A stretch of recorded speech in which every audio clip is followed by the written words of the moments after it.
오늘은 2월 11일 목요일입니다. 이제 다 함께 사도신경으로 신앙 고백하심으로 새벽 예배를 시작하겠습니다. 전능하사 천지를 만드신 하나님 아버지를 내가 믿사오며 그 외아들 우리 주 예수 그리스도를 믿사오니 이는 성령으로 잉태하사 동정녀 마리아에게 나시고 본디오 빌라도에게 고난을 받으사 십자가에 못 박혀 죽으시고 장사한 지 사흘 만에 죽은 자 가운데서 다시 살아나시며 하늘에 오르사 전능하신 하나님 우편에 앉아 계시다가 저리로서 산자와 죽은 자를 심판하러 오시리라. 성령을 믿사오며 거룩한 공회와 성도가 서로 교통하는 것과 죄를 사하여 주시는 것과 몸이 다시 사는 것과 영원히 사는 것을 믿사옵나이다. 아멘. 오늘 우리에게 주시는 하나님의 말씀은 마태복음 12장 38절에서 50절까지 말씀입니다. 제가 봉독해 드리겠습니다. 그때 서기관과 바리새인 중 몇 사람이 말하되 선생님이여 우리에게 표적 보여주시기를 원하나이다. 예수께서 대답하여 이르시되 악하고 음란한 세대가 표적을 구하나 선지자 요나의 표적밖에는 보일 표적이 없느니라. 요나가 밤낮 사흘 동안 큰 물고기 뱃속에 있었던 것 같이 인자도 밤낮 사흘 동안 땅속에 있으리라. 심판 때에 니느웨 사람들이 일어나 이 세대 사람을 정죄하리니 이는 그들이 요나의 전도를 듣고 회개하였음이거니와 요나보다 더 큰 이가 여기 있으며 심판 때에 남방 여왕이 일어나 이 세대 사람을 정죄하리니 이는 그가 솔로몬의 지혜로운 말을 들으려고 땅끝에서 왔음이거니와 솔로몬보다 더 큰 이가 여기 있느니라. 더러운 귀신이 사람에게서 나갔을 때에 물 없는 곳으로 다니며 쉬기를 구하되 쉴 곳을 얻지 못하고 이에 이르되 내가 나온 내 집으로 돌아가리라 하고 와보니 그 집이 비고 청소되고 술이 되었거늘 이에 가서 저보다 더 악한 귀신 7을 데리고 들어가서 거하니 그 사람의 나중 형편이 전보다 더 심하게 되느니라. 이 악한 세대가 또한 이렇게 되리라.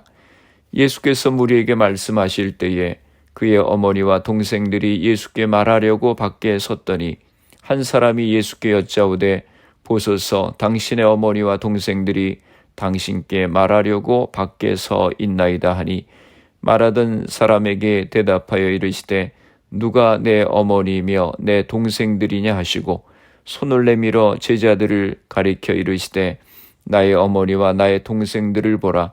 누구든지 하늘에 계신 내 아버지의 뜻대로 하는 자가 내 형제요 자매요 어머니이니라 하시더라.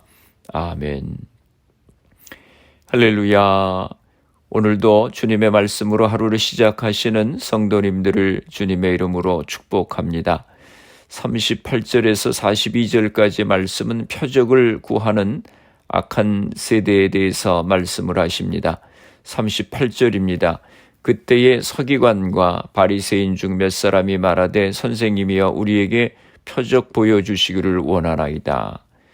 바리새인들과 서기관들이 예수님께 표적을 보여달라고 합니다.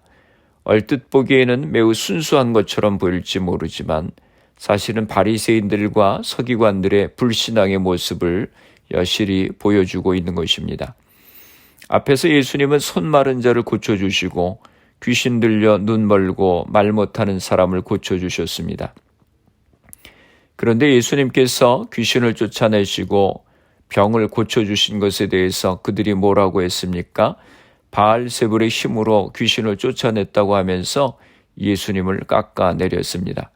그런 바리새인들과 서기관들이 또다시 표적을 보여달라고 하는 것입니다. 그들은 예수님께서 앞에서 보이신 기적과 말씀들을 받아들이지 않았습니다.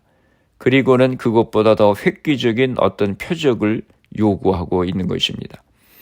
이것은 그들의 불신앙을 여실히 보여주고 있는 것입니다. 또 그들은 예수님을 부를 때에 선생님이라고 부르고 있습니다. 이 호칭 역시 그들의 불신앙적인 태도를 보여주고 있는 것입니다. 그런 바리새인과 서기관들의 요구에 예수님께서 뭐라고 하십니까? 39절입니다. 예수께서 대답하여 이르시되 악하고 음란한 세대가 표적을 구하나 선지자 요나의 표적밖에는 보일 표적이 없느니라. 그들을 향해서 예수님께서 악하고 음란한 세대라고 책망하셨습니다. 그들은 도덕적으로 타락하고 악했을 뿐만 아니라 하나님께 대해서도 불충실했기 때문에 음란하다고 하신 것입니다. 사실 어떤 표적으로도 그들의 마음을 납득할 표적은 없었습니다.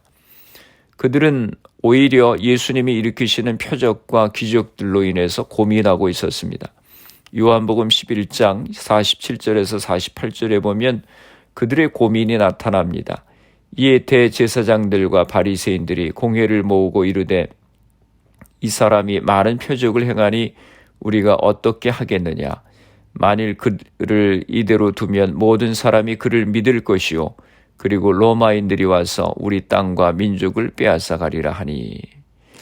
예수님이 보이신 표적이 그들의 성에 차지 않아서가 아니라 사실은 예수님이 보이신 수많은 표적들로 인해서 그들은 고민하고 있었습니다. 그럼에도 자꾸 예수님을 시험하고 궁지에 몰아넣으려고 더한 표적을 보이라고 하는 것입니다.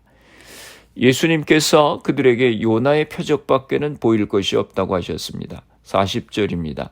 요나가 밤낮 사흘 동안 큰 물고기 뱃속에 있었던 것 같이 인자도 밤낮 사흘 동안 땅속에 있으리라.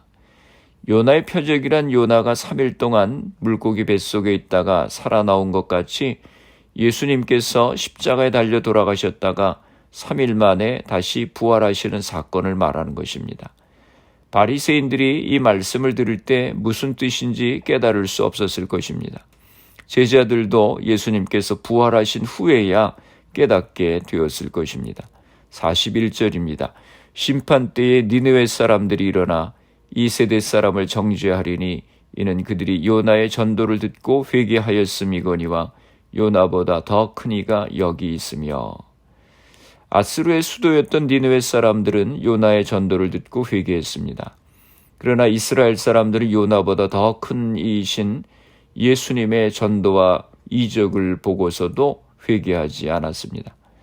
그래서 심판날에 하나님은 니느웨 사람들로 하여금 그들보다 더 악하다고 입증된 이 세대 사람들의 잘못된 점을 일어나서 증거하게 하실 것이라고 하는 것입니다. 42절입니다. 심판 때에 남방 여왕이 일어나 이 세대 사람을 정죄하리니 이는 그가 솔로몬의 지혜로운 말을 들으려고 땅 끝에서 왔음이거니와 솔로몬보다 더 큰 이가 여기 있느니라. 남방의 여인이 멀리서 솔로몬의 지혜를 듣기 위해서 예루살렘에 왔습니다. 그런데 이스라엘 사람들은 지혜의 근본이신 예수님과 함께 있으면서도 교만으로 가득 차서 복음을 받아들이지 않고 예수님을 거부했습니다. 그러므로 남방 여인이 그들을 마지막 날에 송사할 것이라고 하는 것입니다. 옛날이나 오늘이나 복음을 받아들이지 않는 사람들의 모습은 비슷한 것 같습니다. 오늘 우리가 건강하게 살아가는 것 자체만도 하나님의 은혜요 기적인데 그런 기적을 깨닫지 못하고 바리새인들처럼 더한 표적을 요구하고 말씀을 믿지 못하는 사람들이 많이 있습니다. 이런 바리새인들의 모습은 우리 자신들을 돌아보고 회개하게 합니다. 43절에서 45절의 말씀은 쫓겨났다가 다시 돌아온 귀신의 이야기의 비유입니다. 더러운 귀신이 사람에게서 나갔을 때에 물 없는 곳으로 다니며 쉬기를 구하되 쉴 곳을 얻지 못하고 이에 이르되 내가 나온 내 집으로 돌아가리라 하고 와보니 그 집이 비고 청소되고 수리되었거늘 이에 가서 저보다 더 악한 귀신 7을 데리고 들어가서 거하니 그 사람의 나중 형편이 전보다 더욱 심하게 되느니라. 이 악한 세대가 또한 이렇게 되리라. 이 비유는 앞에 22절에서 29절에 나오는 예수께서 귀신 들린 자를 고치신 이야기와 연관이 되어 있습니다. 귀신이 쫓겨나간 그 빈 집은 그 상태로 유지될 수 없다고 하는 것입니다. 쫓겨난 귀신이 다른 장소를 찾다가 다시 자신이 쫓겨난 사람에게로 되돌아가기로 결정을 합니다. 그 집은 이전보다 모든 것이 잘 정돈이 되어 있었습니다. 그러나 그 사람에게는 귀신이 멋대로 되돌아가는 것을 막을 만한 그런 다른 어떤 조치가 없었습니다. 즉 예수님이 귀신 들린 자를 고쳐주셨는데 그가 예수님을 주인으로 영접하지 않고 복음을 받아들이지 않으면 악한 영의 끊임없는 공격에 취약할 수밖에 없다고 하는 것입니다. 그래서 쫓겨났던 귀신은 다른 7 귀신을 데리고 그 사람에게로 다시 들어갔습니다. 그래서 그 사람의 나중 형편은 이전보다 더 나빠지게 되었습니다. 그러나 이 사람이 예수님과 복음을 영접했다고 하면 사탄은 이 사람에게 들어갈 수 없는 것입니다. 예수님께서 이 비유의 결론으로 이렇게 말씀하십니다. 이 악한 세대가 또한 이렇게 되리라. 이 악한 세대는 바리새인들과 그 추종자들을 의미하는 것입니다. 예수님이 오셔서 수많은 기적과 표적을 보여주시고 복음을 전하셨는데 그들이 예수님을 거절했습니다. 그들의 회개하지 않는 모습은 더 악한 귀신에 사로잡힌 자와 같은 더 나쁜 상황이 될 것이라고 하는 것입니다. 모든 사람에게 선택은 2가지뿐입니다. 귀신에게 속박을 당하든지 아니면 예수님을 주님으로 고백하고 그의 통치를 받는 것입니다. 그 둘 사이에 중립지대란 없는 것입니다. 누구든지 그러한 중립적인 상태를 유지하려고 하면 그는 귀신에게 다시 속박당할 수밖에 없다고 하는 것입니다. 예수님이 이 비유를 말씀하시는 목적은 예수님의 초청에 응답하라고 하는 것입니다. 믿음과 헌신으로 응답한 사람은 귀신들이 되돌아오는 것을 걱정할 필요가 없고 미래에 대해서 염려할 필요가 없다고 하는 것입니다. 46절에서 50절은 예수님의 진정한 가족이 누구인지를 말씀하십니다. 이 세대 특히 바리새인들의 불신앙 문제를 길게 다룬 그 마태복음 11장과 12장은 예수님께 올바른 반응을 보인 그의 진정한 가족에 대해서 말씀을 하시면서 12장을 마무리하고 있습니다. 예수님께서 무리들에게 말씀을 하고 계실 때 예수님의 어머니 마리아와 동생들이 밖에서 기다리고 있었습니다. 그때 한 사람이 예수께 말씀을 드립니다. 당신의 어머니와 동생들이 밖에서 기다리십니다. 그러자 예수님께서 이렇게 말씀하십니다. 48절입니다. 누가 내 어머니며 내 동생들이냐? 예수님의 이 질문은 예수님의 육체적인 가족, 즉 어머니에게 무례한 태도를 드러내 보여주는 것으로 이해될 만큼 충격적인 것입니다. 하지만 예수님은 사람이 그 부모에게 마땅히 보여야 할 자녀로서의 본분을 소홀히 해서는 안 될 것을 분명히 말씀하셨습니다. 그렇다면 예수님의 이 질문은 어머니를 무시하거나 아들로서의 책임을 회피하려고 하신 말씀이 아닙니다. 그것은 예수님이 이미 10장 34절에서 37절 사이에서 제자들에게 선언하셨던 바로서 가족관계보다 우선하는 중대한 문제를 수사학적으로 언급하신 것입니다. 예수님께서 제자들에게 자신들의 가족관계까지 희생하고 자신의 하나님 나라 사역에 동참할 것을 요구하셨던 대로 이제 예수님 자신께서도 자신의 육체적 가족관계에 대한 의무보다 자신의 하나님 나라 사역이 우선함을 선언하고 계시는 것입니다. 예수님은 결론적으로 자신의 진정한 가족이 되는 기준을 선언하십니다. 50절입니다. 누구든지 하늘에 계신 내 아버지의 뜻대로 하는 자가 내 형제요 자매요 어머니니라. 예수님의 진정한 가족은 곧 제자의 길은 하늘에 계신 내 아버지의 뜻을 행하는 것이라고 말씀하십니다. 예수님을 믿고 그 말씀대로 사는 자가 예수님의 가족이라고 선언하십니다. 이는 예수님을 믿는 자를 위한 위로이고 초대입니다. 예수님을 믿기만 하면 주님의 가족이 되고 영광스러운 하나님 나라로 초대가 되는 것입니다. 예수님을 믿지 않는 자가 심판을 받고 믿는 자가 위로와 초대를 받습니다. 믿음이 있어야 합니다. 악하고 음란한 세대가 되지 않으려면 말씀을 듣고 믿음으로 응답해야 하는 것입니다. 주님의 가족으로서 하나님의 뜻을 따라 살아가야 하는 것입니다. 기도하시겠습니다. 살아계신 아버지 하나님 은혜와 사랑을 감사합니다. 수많은 이적과 기적을 보고도 믿지 못하고 계속적으로 표적을 구하는 불신앙의 바리새인들을 책망하신 말씀을 들었습니다.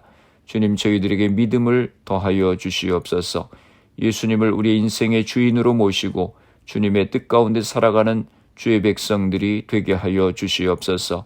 우리의 가정들을 위해서 기도합니다. 사랑하는 자녀들을 축복하시고 우리에게 주신 사업과 직장을 복되게 하여 주시옵소서. 질병으로 어려움 가운데 있는 성도들을 기억하시고 치료하여 주시옵소서. 코로나 바이러스의 문제가 하루속히 해결되어서 모두가 정상적인 생활을 할 수 있도록 은혜를 허락하여 주시옵소서. 오늘 하루도 주님과 동행하는 복된 하루가 되게 하여 주시옵소서. 예수님의 이름으로 기도드리옵나이다. 아멘. 주기도문 하심으로 새벽 기도회를 마치겠습니다.